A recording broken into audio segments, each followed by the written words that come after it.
सवाल। बच्चों का वो कौन सा खिलौना है जिसको अमीर से अमीर शख्स भी नहीं खरीद सकता?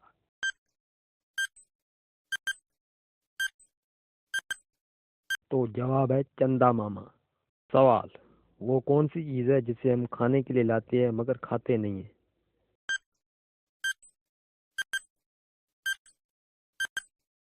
तो जवाब है बर्तन। सवाल। वो क्या है जो दो हो तो इस्तेमाल कर सकते हैं, अगर एक हो तो नहीं?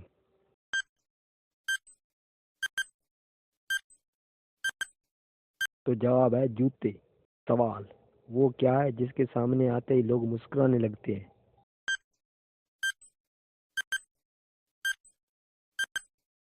तो जवाब है कैमरा।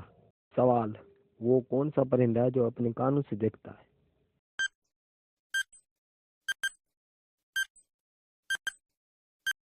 तो जवाब है चमगादड़।